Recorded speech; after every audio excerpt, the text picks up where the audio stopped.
He threw a newborn into the lake, claiming it was a code issue under his fake HOA rules. Karen Mills, a disgraced ex-guard, turned a peaceful neighborhood into her own twisted domain of fear. But she never expected the baby's father to be Michael Crawford, a former Navy SEAL with nothing left to lose. And just wait until you see the shocking twist that followed, and how justice came crashing down in the end. The sun was just beginning to rise over Oakwood County, casting a soft amber glow across the rooftops and dew-soaked lawns. The air was still, the kind of quiet you only get right before the world wakes up. Birds stirred in the trees. The occasional hum of sprinklers filled the silence. In his backyard, Michael Crawford stood by the grill, flipping pancakes with one hand and holding a baby monitor in the other. After 12 years serving in the Navy SEALs, he had traded war zones for waffles and early morning breakfasts, and he liked it that way. His wife Lisa was inside with their newborn son Daniel, who had finally fallen asleep after a rough night. Michael was still getting used to the rhythm of civilian life, mowing lawns instead of sweeping buildings, grilling instead of guarding. He bought their new home in what the real estate agent had called a model HOA community, where everything was supposedly safe, organized, and tightly regulated. It was that last part he hadn't paid enough attention to. The first time he'd met Karen Mills, the so-called HOA officer, Michael had brushed her off as one of those guys who never outgrew Halloween costumes. The woman wore a patched-up security uniform with fake credentials, carried a clipboard like it was a badge, and strutted through the neighborhood like she was the sheriff of a one-horse town. She handed out warnings about mailbox colors and sidewalk chalk like they were federal citations. Michael had seen men like her before, not in uniform, but in attitude. Delusions of authority, control freaks who cracked when the world didn't bow to them. Still, he never thought Karen would become a real threat. That morning, Michael was flipping the last pancake when Daniel's soft gurgle crackled through the monitor. He smiled, wiped his hands, and stepped inside to grab a bottle from the warmer. It couldn't have been more than 30 seconds, just long enough for a predator to move. Then tires screeched. A roar tore through the peaceful air, followed by a metallic crunch. Michael's instincts snapped to life. He dropped the bottle, bolted to the porch, and froze. At the edge of the driveway, Karen Mills stood next to a dusty white pickup with a magnetic HOA enforcement sign slapped on the door.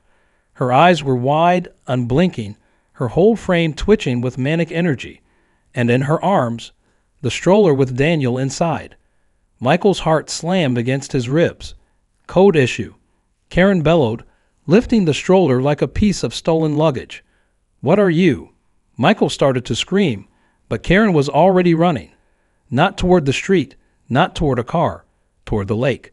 Michael gave chase, his bare feet pounding against concrete and wet grass, adrenaline flooding every nerve in his body. He screamed Karen's name over and over, the words catching in his throat like glass. Stop.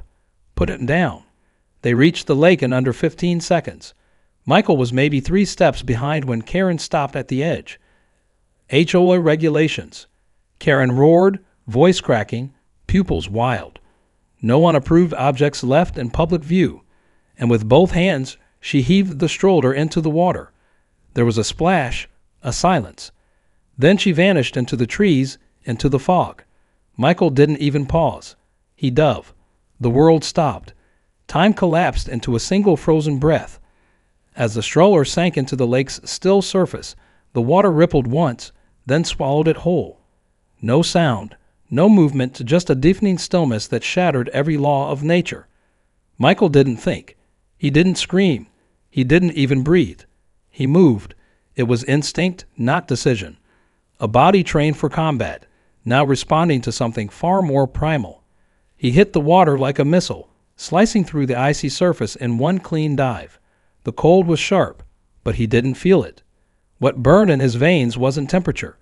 It was terror. His muscles knew what to do. His mind didn't. All he could see was the shadow of that stroller disappearing into the deep. His eyes stung. His lungs burned. Every second was a hammer on his chest. 1, he kicked downward, cutting through the murk. 2, the world above vanished. Only black water and the muffled thunder of his own heart remained. 3. A glimmer, the metal bar of the stroller, half buried in silt. 4. He grabbed it, yanked. It was stuck. 5. He repositioned, dug his boots into the lake bed, and heaved. 6. It came loose. He surged upward, cradling the tiny form with both arms. 7. He broke the surface with a gasp, sucking in air and dragging Daniel's limp body to his chest. The baby was still, too still. Michael stumbled toward the shore, half swimming, half running through the shallows, water sloshing around him, dripping from his hair, eyes, mouth. He laid Daniel gently on the grass.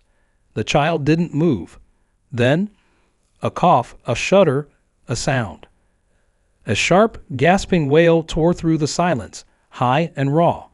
Michael dropped to his knees, pulled Daniel into his arms, wrapped him in a soaked shirt, and pressed him close. The cry turned into a breathless whimper, then into sobs, the most beautiful sound Michael had ever heard. He held his son tighter than he'd ever held anything in his life. Alive. He was alive. Michael didn't speak for a long time. He just stared at the trembling little chest rising and falling against his own.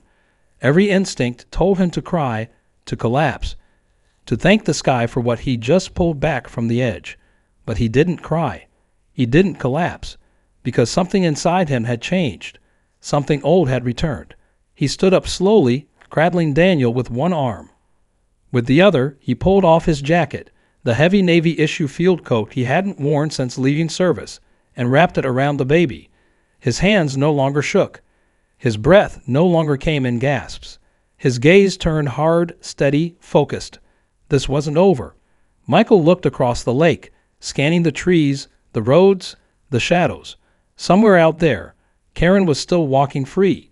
"I'm going to find her," Michael whispered, voice low and steady. There was no rage in his tone, no screaming, just certainty. He pressed a kiss to Daniel's forehead, and in that moment, the man who'd left combat behind ceased to exist. What remained was something colder, sharper, silent fury wrapped in discipline. And it wasn't going away. Karen Mills was no ordinary troublemaker. She wasn't a prankster playing dress-up or a harmless eccentric patrolling the streets for fun. She was something darker, something fueled by rejection, bitterness, and a twisted obsession with control. Years ago, she'd been a night shift warehouse guard, fired after a string of complaints involving intimidation and physical aggression. No formal charges had stuck, but everyone who worked with her remembered the look in her eyes when she was told she no longer had authority. It wasn't disappointment, it was rage. After that, she disappeared from most people's radar, moved into a small camper trailer tucked behind the woods at the far end of the neighborhood, land technically outside city zoning. From there, she built her fantasy. She called it HOA Tactical Unit. Most laughed it off at first. She printed fake citations and slipped them into mailboxes. She created notice tags for things like excessive grass density and unauthorized garden gnomes. But then she started showing up on doorsteps in uniform, dark navy jacket, boots, knockoff badge on her chest, and knocking hard. She carried a clipboard, radio, flashlight, everything to look official. What followed were fake inspections, nighttime rounds with a flashlight beaming through windows, and loud declarations about property code compliance. She even claimed she had escalation powers if residents didn't cooperate. Most neighbors found it unsettling, but they let it slide. No one wanted confrontation. Some thought she might be mentally unwell. Others feared retaliation. A few even obeyed her warnings, cutting bushes, repainting fences, just to avoid the knock at their door.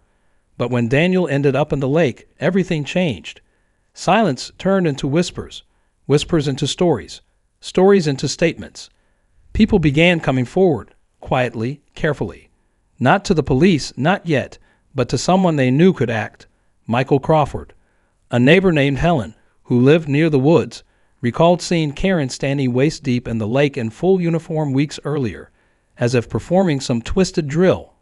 Another man, Aaron, mentioned he'd seen Karen dragging crates to a hidden shack behind the ridge. A teenage boy admitted he'd once been followed home by Karen late at night, with the woman scribbling something on a notepad every time the kid looked over his shoulder.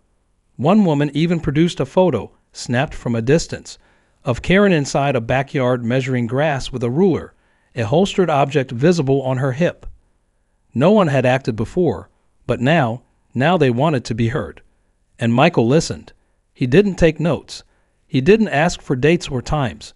He just listened, expression cold and eyes locked, as the picture came together.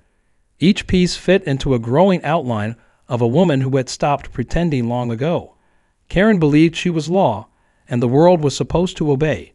Michael wasn't collecting evidence. He wasn't building a case. This wasn't for the courtroom. It was for something else, something quieter, quicker. Justice measured by the only code Michael had ever truly trusted, the kind you don't write down, the kind you carry. Michael found the trailer 2 days later.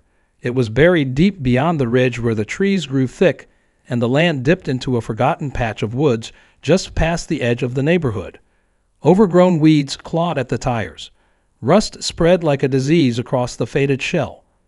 To most, it looked abandoned, just another relic left behind by time. But Michael saw the faint trail in the dirt, the fresh boot prints, the faint hum of a battery-powered generator ticking from somewhere inside. He didn't knock. He opened the door and stepped in slow, every movement deliberate. What greeted him wasn't a home. It was a shrine. The walls were covered in newspaper clippings, neighborhood newsletters, printed emails. Faces of residents pinned under red string like a crime drama gone rogue. There were maps of the area, each one marked in detail. Property lines, fence heights, security camera angles. Sticky notes filled every corner, some scribbled with names, others with words like non-compliant, visual threat, repeat offender. And in the center of it all, on a makeshift plywood table lit by a desk lamp, sat a single-file folder labeled in thick red block letters, Crawford. Michael stared at it for several seconds before reaching out. Inside, the first page hit like a punch to the chest. A photo of Daniel, no more than a week old, taken from a distance, grainy, tilted, but unmistakable. Underneath, written in jagged red marker, was one word, mutant. Michael's hands tightened around the paper. Beneath the photo were printouts, his own social media posts, service records pulled from open sources, diagrams of his backyard, the layout of his home, even the serial number from the mailbox he'd installed just last month. Everything about his life, down to the brand of car he drove, was in this file. And that meant only one thing. This wasn't about some random code issue. This was targeted. Karen hadn't snapped suddenly. She planned this, studied, waited, and when she struck, it wasn't out of impulse. It was personal. Michael kept flipping. More notes.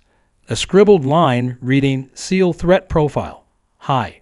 Another note, underlined twice. Weak point equals child. The rage simmering inside him no longer burned. It crystallized, cold, sharp. This woman hadn't just crossed a line. She built an entire world on the other side of it.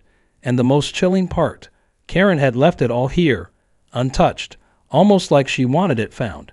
As if she was waiting, Michael took one last look around the trailer. His gaze landed on a cracked photo frame nailed to the wall. It held a black and white image of a much younger Karen standing in what looked like a security guard uniform. The glass was broken. Beneath it, scrawled in pen, was a phrase, "Order is earned, not given." Michael turned, stepped outside, and closed the door behind him. He knew what this was now. This wasn't some act of madness. It was a challenge, and Michael had already accepted. The house was quiet. Lisa and Daniel were asleep in the back room, safe and warm under the soft hum of the baby monitor. Michael moved through the hallway like a shadow, not making a sound. He didn't flick on the lights. He didn't check his phone. Everything he needed was already in his mind. Mapped, measured, resolved. He stepped into the study and closed the door behind him. Then with one hand, he reached beneath the bottom shelf of the cabinet, pressing his thumb into the hidden magnetic panel. A soft click echoed in the dark. The floorboard lifted. Inside, a steel lockbox bolted to the foundation. Michael entered the code with muscle memory alone. The lid opened. There it was, Glock 19. Matte black. Standard issue. Clean, balanced, and absolutely reliable. It had been with him through 3 deployments, coastlines, rooftops, drop zones, and now it waited once more ready, not for war, but for resolution. He lifted it carefully, ran a cloth across the slide, and chambered around. The sound was soft, precise, a sound that didn't echo but stayed with you. 17 rounds. He checked them one by one, counting not with numbers but with breath. Every click of the magazine spring reminded him who he was beneath the quiet smiles and grilled breakfasts, beneath the baby carrier and friendly nods to neighbors, beneath the new lawn, the painted porch, the American flag fluttering gently outside. He was trained for moments like this, not in rage, not in panic, but in clarity. Michael holstered the Glock and walked to the closet. From the back, he pulled the gear he hadn't touched in years. Boots that didn't squeak, a field jacket with pockets that remembered how to stay silent, and a cap pulled low over his eyes. He looked in the mirror just once. The reflection wasn't the suburban father. It was the man who knew how to read the ground, predict movement, control breath, and end chaos before it spread. He didn't move like a man seeking revenge. He moved like a man fulfilling a task, a mission with no margin for hesitation. Michael stepped outside and let the door shut behind him. The night air was still. Trees whispered in the distance. The streets were empty, but he didn't need a map to find his target. He knew Karen wouldn't run far. Not tonight. Not after leaving a trail like that. A message wrapped in obsession. People like Karen don't hide. They wait. They return to the place where they felt power. Michael glanced toward the horizon, where the silhouette of the lake shimmered under the silver glow of the moon. That's where Karen would be, where it all started. Michael didn't flinch. He didn't speak. He walked, and with every step, he shed the weight of pretending, until all that remained was purpose and steel. The fog lay thick over the lake, hugging the ground like it was afraid to let go. Every tree along the shoreline stood frozen, branches stiff in the windless air. The silence was dense, broken only by the slow lapping of water against the rocks. It didn't feel like night. It felt like the hour before something irreversible. Michael emerged from the woods without a word. His boots moved through the wet grass without sound, his breath steady, heart quiet. There was no emotion left on his face, just focus, purpose. He could see the shape ahead, just where he thought it would be. Karen Mills, standing near the water's edge, motionless in the fog. One arm hung loose by her side. The other rested across her chest, cradling something metallic and short-barreled. A shotgun. Michael didn't flinch. He simply stepped forward. Karen turned her head slowly, the way someone might when hearing footsteps in a dream. "I knew you'd come," she muttered, not raising the weapon yet. Her voice was hoarse, like she hadn't spoken aloud in hours. "Took you longer than I expected." Michael stopped about 30 feet away. No words. No movement. Karen smiled faintly. Something in her face cracked and glassy. "You think you're the judge here. I did what your precious HOA was too weak to do. I brought order." Still, Michael didn't speak. Karen's hand twitched. She raised the shotgun. Fired. The blast shattered the fog, tearing through air and underbrush. It missed. Michael was already to the left, moving on reflex, feet hitting the dirt with the balance of a man who'd run operations in deserts, jungles, mountains. His pistol came up, not rushed, not panicked, like a craftsman lifting his tool.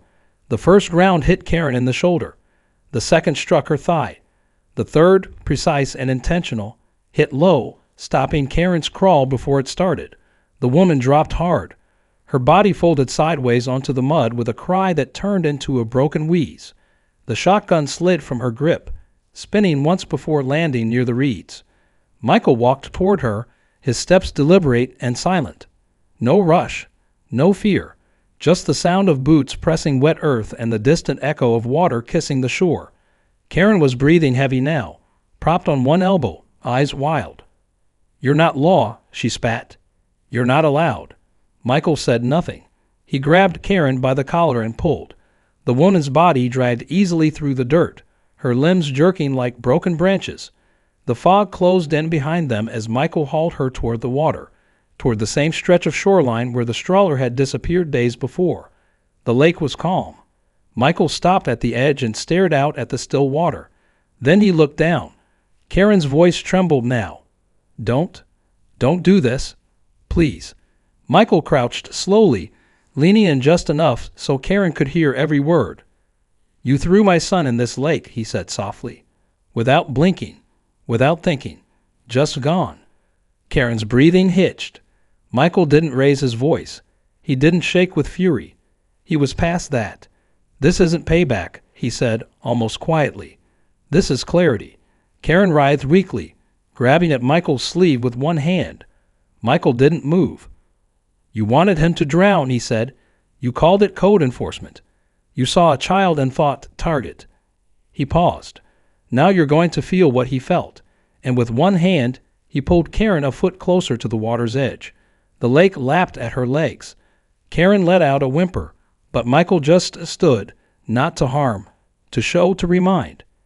He stared down at the woman who had thought herself untouchable and watched fear take the place of arrogance. The same fear Daniel must have felt, surrounded by cold, alone in silence. Michael didn't throw her in. He didn't have to. Karen had already sunk in every way that mattered. Michael stood at the edge of the lake, the mist curling around his legs, the barrel of his pistol still warm. The woman at his feet, Karen Mills, shivered, not from the cold, but from the realization that her world had finally come undone. Michael stared down at her in silence. For a long moment, there was nothing but the sound of water lapping against the rocks, the slow, uneven breaths of a woman who'd finally met something stronger than her delusion. Karen was no longer the self-declared enforcer of neighborhood order. No more clipboard. No more fake badge. Just a woman lying in mud, wounded and afraid, waiting for a verdict she didn't get to write. But Michael didn't push her into the water. He didn't drag her beneath the surface. He didn't cross that line. He reached into his jacket pocket, pulled out his phone, and dialed. 911, said the dispatcher on the other end. What's your emergency? Michael's voice was steady. I've neutralized an armed suspect. She's injured, but alive. I need units at Lakeshore Trail. Send EMS and law enforcement. He didn't elaborate. He didn't explain. He gave coordinates. Then he ended the call. Minutes passed. Michael didn't move from his spot. He stood there, Glock still in hand, not aimed, just held like a tool that had done its job and was waiting to be put away. He watched Karen crawl slightly, as if trying to inch away. But every breath was a struggle. The injuries had slowed her, humbled her, forced her to feel what others had: helplessness, uncertainty, vulnerability. Michael didn't offer comfort. He offered truth. You knew I'd come, Michael said quietly. You planned for it. Karen coughed, lips trembling. You were supposed to stop. People like you protect the weak. I did, Michael replied. The faint sound of sirens grew in the distance, weaving through the trees like the final chapter of a book already written. Red and blue lights finally bled into the fog, dancing across the lake like ghosts. Tires crunched on gravel. Doors slammed. Hands in the air. Came the call from a deputy, voice sharp, boots hitting the shore. Michael turned toward them calmly. He set the Glock gently on the ground, raised both hands, and stepped back from Karen. I'm not resisting, he said. The weapon's on the ground.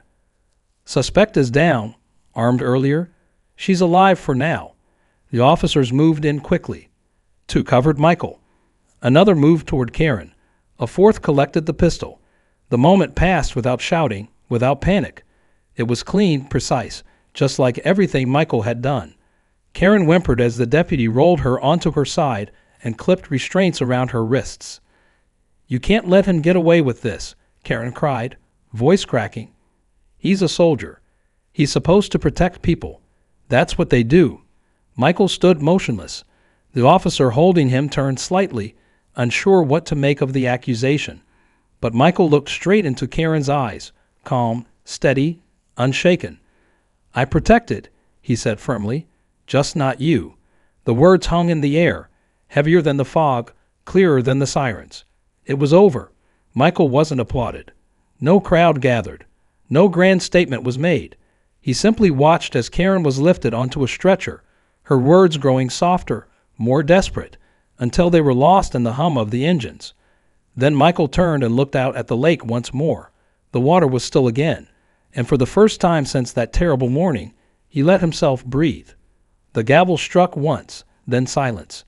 Karen Mills was sentenced to 45 years in federal prison. No parole, no suspended terms, no second chances. The courtroom didn't erupt into applause. There were no cheers, just quiet exhalations, like an entire town releasing a breath it hadn't realized it was holding. The woman who had stalked their streets, who had weaponized fear under the guise of order, was finally gone. The charges were numerous: attempted murder of an infant, kidnapping, impersonating law enforcement, criminal harassment, unlawful surveillance, breaking and entering, and abuse of authority. But more than the legal jargon, what mattered most was this: she'd been stopped, and she would never hurt another neighbor again. Michael sat still through the entire sentencing, expression unreadable. His wife Lisa held Daniel close on the bench beside him. The baby had fallen asleep in her arms, unaware that this quiet moment in a courthouse was the final chapter of something that had nearly taken him away forever. Outside the courthouse, reporters gathered. Cameras flashed. Microphones reached forward. Michael walked past them without a word. The story didn't belong to them. It belonged to the people of Oakwood, and they were just beginning to reclaim it. What came next was something rare: change. Inspired by the events surrounding the case, nearly every resident in the HOA zone attended the emergency community meeting held 2 weeks later, not to protest, not to fight, but to take back what had been twisted. They came armed with evidence: photos, complaints, first-hand accounts. Everything they had once been too afraid to say, they brought into the open. Karen's trail of manipulation went back years: fake citations, unauthorized property checks, nighttime intrusions under the guise of security checks. It became clear the HOA board had either turned a blind eye or had never truly checked her credentials. Either way, trust had been broken. A class action lawsuit followed. Residents demanded accountability, not only for Karen but for the system that enabled her. Investigators combed through board records, financials, hiring documents. What they found led to a full legal audit, and within months, the HOA board was dissolved. A new one was formed, publicly elected, transparently managed. The new board included veterans, educators, and parents who vowed to restore the balance between order and freedom, between safety and fear. Michael was offered a position. He declined. He didn't need power. He had peace, and that peace took shape every morning in the same place it had nearly been shattered: the lake. Just after dawn, Michael followed a quiet path that wound behind the houses, through a stretch of trees, and opened to the shoreline. He carried Daniel in his arms, sometimes sleeping, sometimes blinking at the rising sun. The boy had grown stronger with each passing week. His laugh had returned. His breath no longer trembled. They stopped at the water's edge, where the mist now seemed gentler, the lake calmer. Michael knelt on one knee and pointed toward the horizon. "That's where you almost didn't get to see the world," he said softly. "But you did, because you're stronger than what tried to stop you." Daniel gurgled, reached up, and wrapped his fingers around his father's thumb. Michael smiled. "You're stronger than death, son, and I'm stronger than fear." That had become his quiet ritual, not for revenge, not for memory, for gratitude. Not a day passed that he didn't think of how close he had come to losing everything. But now, instead of carrying a weapon, he carried his son. Instead of watching his six, he watched the sunrise. He hadn't forgotten who he was. He had simply chosen a different mission, and in that choice he found more strength than any battlefield ever gave him. The lake remained still, but Michael's resolve, like the morning light, kept rising.